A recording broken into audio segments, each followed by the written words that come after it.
Welcome to Business Taco. This is where we sit down to lunch, and as we're eating a taco, we answer your questions from YouTube. Welcome to Business Taco, the only show with tips you can learn in the time it takes to eat a taco. Or perhaps a burrito. First question actually comes from our Project 24 community. Coconut Pete, who's a very active member in there, is asking about theme pricing. He's surprised that Divi charges you every year. Some themes don't. What kind of theme pricing do you look for when you're buying a theme? All right, so there's essentially 3 ways that themes are priced. The first way is for them to be totally free. And there are a ton That's the best way. of free themes out there. And there's nothing wrong with that. There are actually quite a few free themes that are totally fine. A lot of times, though, we like premium themes just because they just have a lot to offer, a lot of good features, and then just the overall functionality and how well they work is really nice. So when it comes to premium themes that you pay for, really the 2 ways that we see them priced is either a one-time license that's usually good for a single website, but you only pay 1 time and it's good forever. You get all the updates forever. That's how Xtheme is priced. It's one of the themes that we've recommended. You pay for one one license, it's good on 1 site, and it's good forever. The other way that you'll see is what Coconut Pete was talking about, which is where you pay an annual fee. And with Divi, you actually, when you pay that annual fee, get access to all of their themes. Elegant Themes actually has a bunch of themes. And you get access to that for as many sites as you want. So if you have a whole bunch of websites and you like Divi or the other themes on Elegant Themes, then paying for that annually, or even paying, they have a lifetime membership where you pay a bunch more up front and you get access to all their themes on as many websites as you want forever.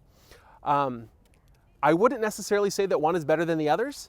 Just know what you're getting into before you buy a theme. I guess that's my best piece of advice. Yeah, I'm more excited about Divi's pricing model for us because we have a lot of websites. And so we paid for the lifetime license for as many websites as you want. They aren't going to make much on us because we're going to use it on dozens of websites over the years. Xtheme I also like because it's a one-time fee and it's done. Yep.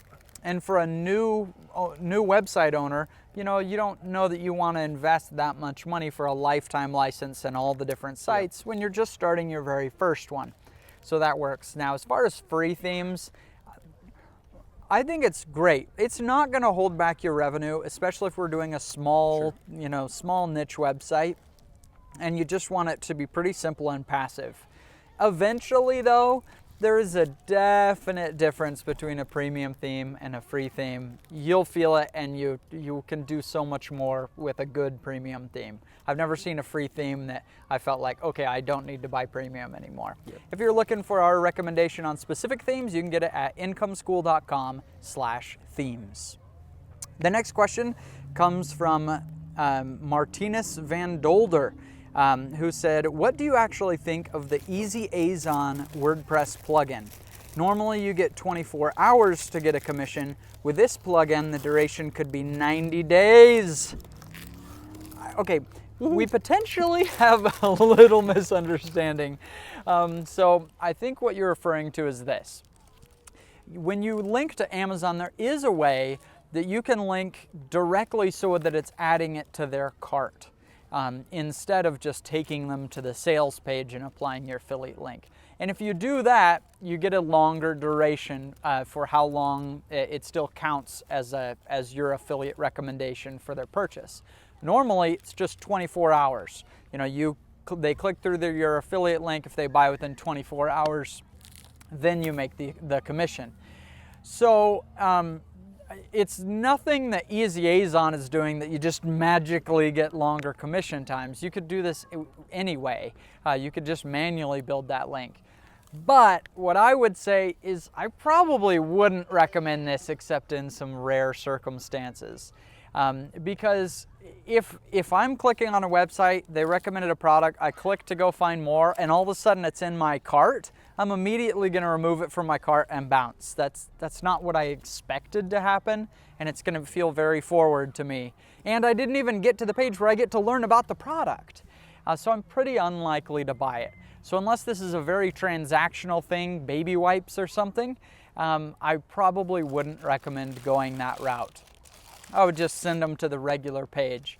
But if you do want to increase your conversion rate from recommending affiliate products, I think it's in the way that you display it. Instead of just a list of 21 products that solve X, Y, or Z problem, say, you know, oh, I have X, Y, and Z problem, and this helped so much. This was the best thing I've found. Sell it a little bit. Actually like the product.